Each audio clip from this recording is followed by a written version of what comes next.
Hearing resumed. Comsec. Paki-announce po yung attendance natin. We have 85 members present, 46 regular members, and 39 ex-officio members. We only need, we have quorum. Thank you, Comsec. In yesterday's hearing, we created a technical working group pursuant to Section 10 of the committee's internal rules to discuss the findings and to recommend a decision of the committee on legislative franchises on the franchise application of ABS-CBN Corporation. The members of the committee were Honorable Deputy Speaker P.J. Garcia, Congressman X.J. Romaldo, and Congresswoman Stella Luz Kimbo. May we call on Deputy Speaker P.J. Garcia to make a report of the committee of the TWG.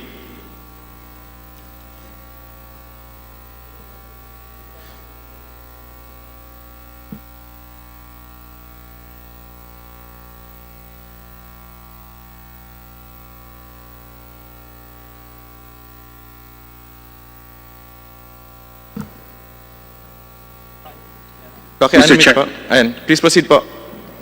Yes, I would just like to make a short manifestation on the process undertaken by the technical working group consisting of Congresswoman Stella Kimbo, Congressman X.J. Romaldo, and myself in coming up with its report and recommendation. This is just short because yesterday we witnessed a thorough, comprehensive summation of the arguments on both sides of the question of whether ABS-CBN deserves another grant of the high constitutional privilege of a legislative franchise to operate. It was the culmination of a series of long hearings at which these questions were raised, answered, and debated. So the task of this TWG was to determine initially the likely consensus among members of the whole Committee on Legislative Franchises, and to prepare a report and recommendation for this committee's consideration. In a process that involved intense debates among members of the TWG on all issues, as well as the ultimate recommendation, the TWG determined that the likely consensus among members of this committee was to disapprove the application of ABS-CBN for another franchise. The TWG then proceeded with the invaluable assistance of the committee secretariat to complete a report on the reasons for the disapproval of the application. All members, I understand, have been furnished copies of this report and recommendation and have had sufficient time to study this report and recommendation. Today, this committee will test whether the TWG's determination of the consensus was correct when it votes on this TWG report and its accompanying resolution. If it is approved by the majority of the voting members of this committee, then it becomes a record of this committee's, as well as this House's, full and final action on the application. If it is disapproved by the majority, then it becomes the minority report to what presumably would be a committee report on the various bills for the grant of the application for the consideration of the whole House. I thank you for this opportunity, Mr. Chairman, and I thank all the members of this committee as well as the leadership of the House. Thank you. Thank you, Deputy Speaker Garcia. Mr. Chairman, Kong Mike. Mr. Chairman, first and foremost, let me congratulate you as chairman of this committee, the Legislative Franchise Committee. Let me congratulate our Deputy Speaker, Pablo Jan Garcia, Congressman Xavier Jesus Romualdo, and from the minority, Congresswoman Stella Luz Kimbo. This is a very excellent report, Mr. Chairman. I've read it thoroughly. I therefore move to adopt the committee resolution. There's a motion to adopt. Mr. Chairman, Congressman Zarate. before we act on the motion to approve the technical working group, may I just raise some parliamentary inquiry as to the process of how this report came about. Well, the Deputy Speaker Garcia said they went through a process, no? And he mentioned that kinuha nila yung consensus ng members. May just be clarified how was this done, because there are also, like us, we are ex-officio members. We did not have this opportunity to be consulted by the technical working group, especially that we are also authors of the franchise, no? Renewal of the franchise, Mr. Chair. Kasi nabanggit na ito kahapon ng Chair, no? We did more than 100 hours of hearing, voluminous records, contentious issues, and I think it behoves upon this committee to be informed how exhaustive the discussion was to come up with this 40-page report by the technical working group, Mr. Chair.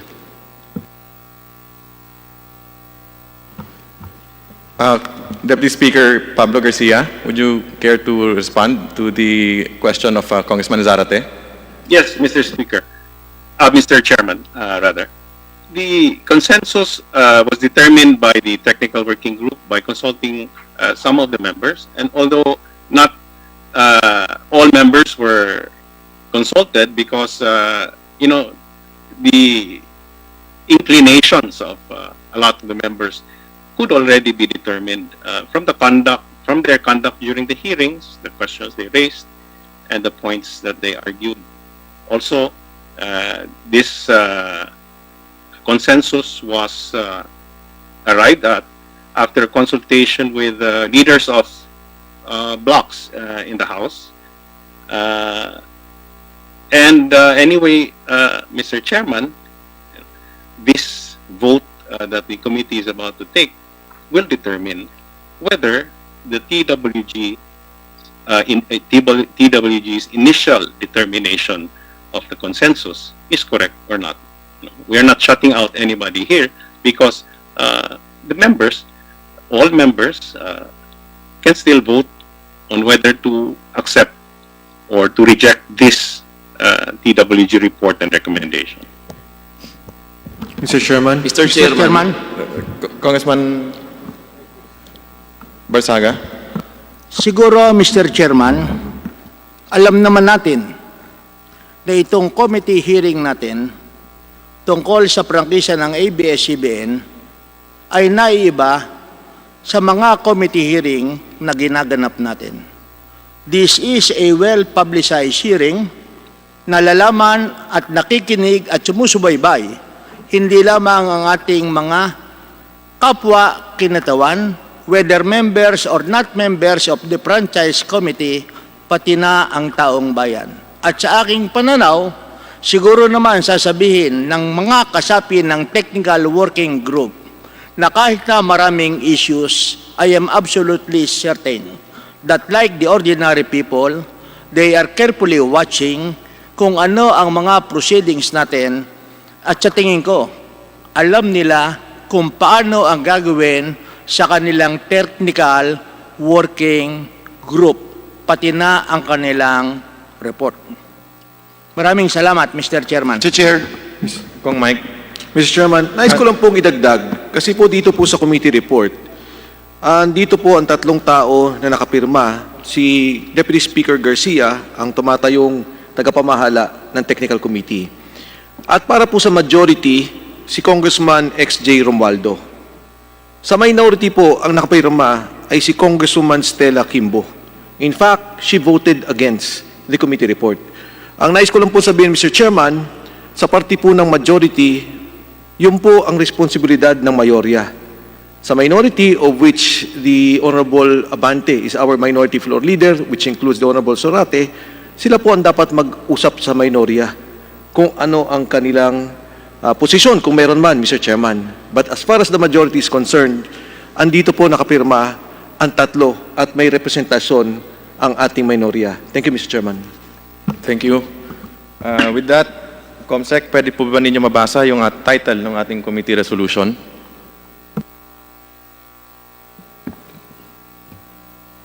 Committee Resolution, resolution denying the franchise application of ABS-CBN Corporation to construct, install, establish, operate, and maintain radio and broadcasting stations in the Philippines. There was a motion. Any seconds? Any I objection? second, Mr. Chair. Any Objection, objection? Your- There is an objection. Given that meron pong objection, we have to divide the House para po pagbotohan natin. We have 85... Mr. Chairman, point of clarification, Mr. Chair. Kong Alvarado. Mr. Chairman, maaari po bang malaman namin kung ilang boto ang kinakailangan para po pumasa ang committee resolution? Based po sa 85 na committee members at ex-officio members na present, ang kailangan po para manalo is 43. Majority po. 50% plus 1 po. Aba. Maraming salamat, Mr. Chair. Thank you. So, ngayon po, nais po nating i-remind, we would like to remind members na pagdating po sa voting natin, that a yes vote means that a member supports the adoption of the committee resolution, hence a denial of the franchise application of ABS-CBN Corporation. A no vote means that a member opposes the adoption of the committee resolution and hence favors the granting of the franchise application of ABS-CBN Corporation. Mr. Chair, Kong Jonathan? tama po ba na mga miyembro at ex-officio members lamang ang maaaring bumoto sa House resolution po na pagbobotohan natin ngayong tanghaling ito? Tama po, that is correct. Mr. Chair, kung tama po yun, ang ibig sabihin po, ang pagbobotohan natin dito ay hindi yung pagbibigay ng, ang pinagbobotohan po dito ay kung umaayon ka ba sa committee resolution o hindi. Ang committee resolution, Mr. Chair, ay nagsasaad na hindi dapat bigyan ng prangkisa ang ABS-CBN.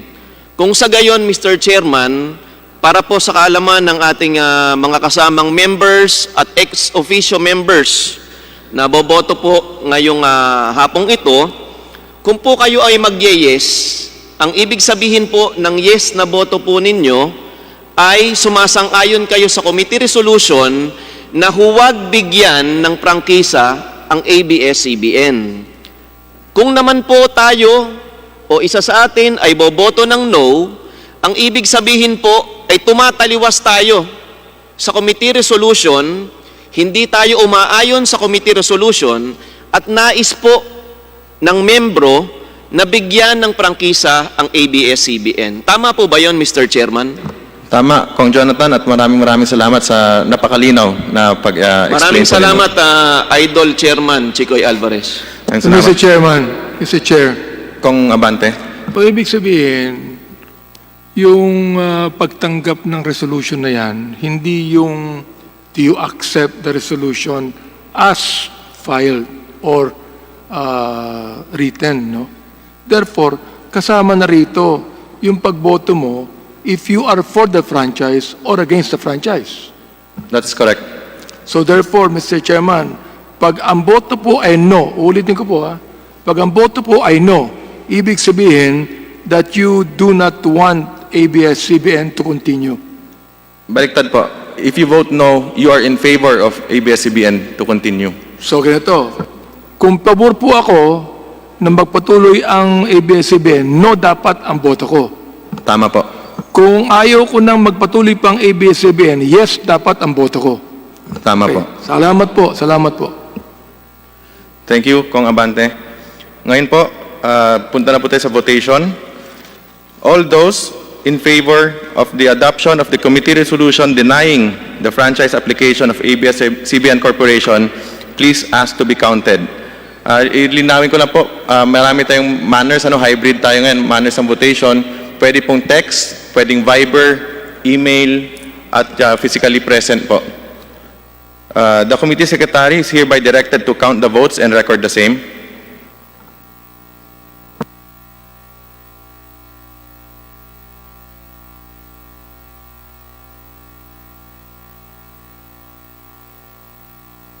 Mr. Chair. Kung Kung With Zarate, the- ongoing po yung pagbibilang po nating committee secretary. Itawagon ba isa-isa? Binibilang po muna yung sa Zoom, isa-isahin po natin, and then yung physically present, and then yung nasa nag-text po.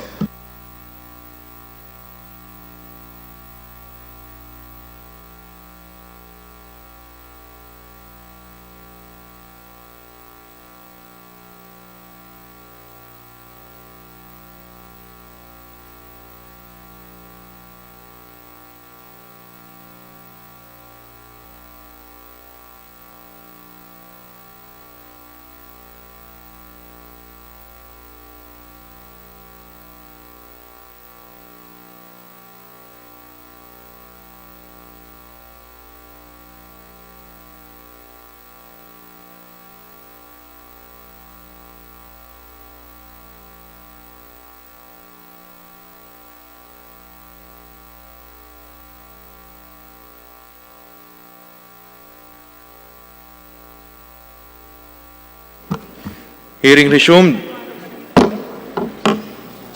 All those who are against the adoption of the committee resolution denying the franchise application of ABS-CBN Corporation, please ask to be counted. The committee secretary is hereby directed to count the votes and record the same. Yung nasa dito po sa plenary, pwede po taas po ng kamay yung Kong Zarate and Kong Abante. Kong Zarate po. Yes, Mr. Chair, I'm formally registering my negative vote to the resolution on the floor. Thank you, Mr. Chair. Noted po, Kong Abante, Kong Zarate, Kong Abante. Ganon din po ako, I register my negative vote on the resolution. Noted po. So ngayon po, bibigyan po natin ulit ng time ng Secretariat na bilangin po yung no votes naman sa Zoom and sa text and sa email and sa lahat pang ibang platforms.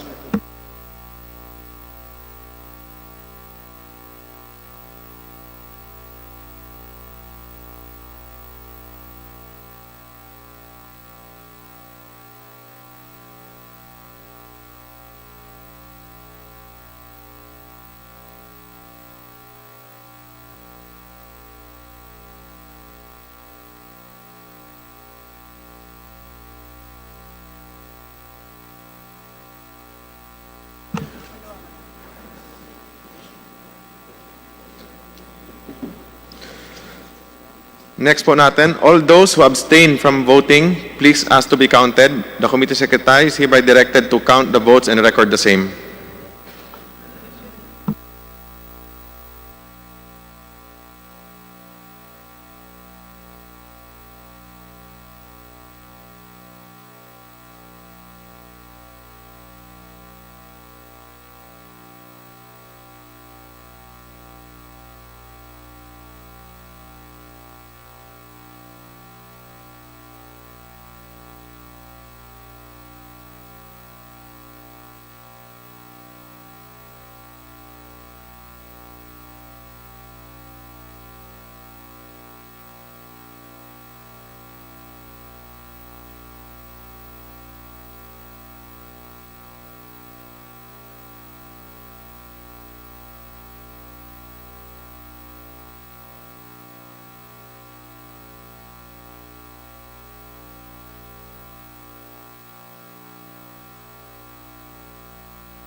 With the kind indulgence of our members, we will allow the Secretary to consolidate the votes from various platforms and report the result to the Chair. Hearing is suspended for a few minutes.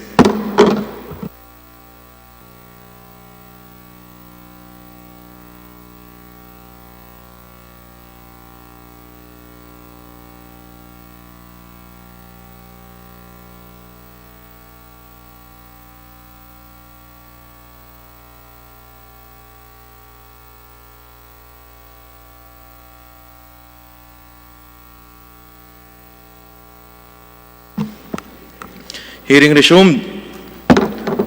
Andito na po yung report ng ating secretariat. Linawin ko lang po, 85 members ang present, 44 po pala yung majority na kailangan.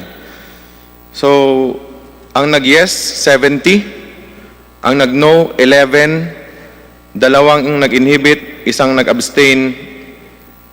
Ayun, yun ang total. So, 70 ang yes, 11 ang no.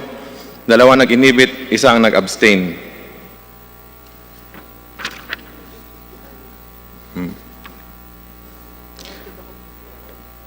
The resolution to deny ABS-CBN's franchise application is hereby adopted. Pursuant to Section 49 of the Rules of the House of Representatives, all House bills and House resolutions relative to the grant or renewal of the franchise application of ABS-CBN Corporation are hereby laid on the table. The committee secretary is hereby directed to inform all the authors of the bills and resolutions of the decision of the committee in writing, and as far as practicable, though electronic mail, within 5 days stating the reasons therefore. Mr. Chair, Uh, Chair, Kong Jonathan. point of clarification lang po.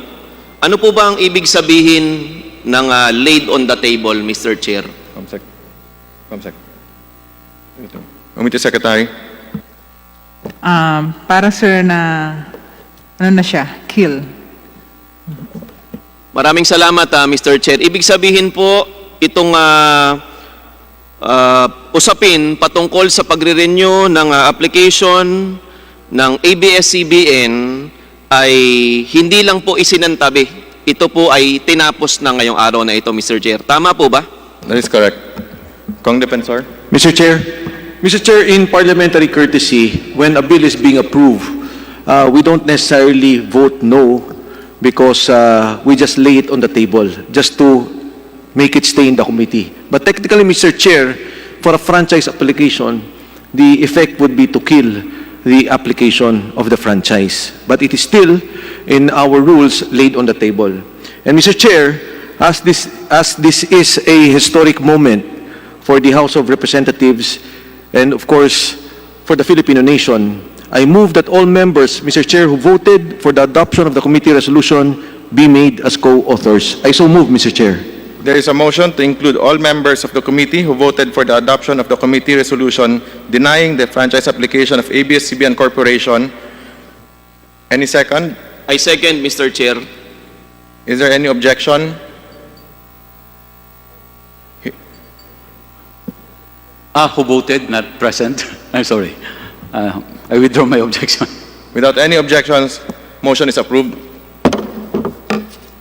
Mr. Chair, Kong I Jonathan. move that the committee adopt the other findings and recommendations contained in the technical working group report, Mr. Chair. There is a motion to adopt the other findings and recommendations contained in the TWG report. Any second? Second, Mr. Chair. Is there any objection? Hearing none, motion is approved. Mr. Chair, Kong Defensor. for purposes of transparency, I move that we authorize the chairman of the Committee on Legislative Franchises to release the TWG report and the adopted committee resolution to the public and other committees of the House. I so move, Mr. Chair. There is a motion. Any second? I second, Mr. Chair. Any objections? Hearing none, motion is approved. Mr. Chair, mukha pong tapos na ang usapin ngayong araw na ito. Mr. Chair, I move to adjourn. Mr. Chair, Mr. Chair, Kong Defensor. let me, before I second the motion, let me just congratulate you, also those who voted no.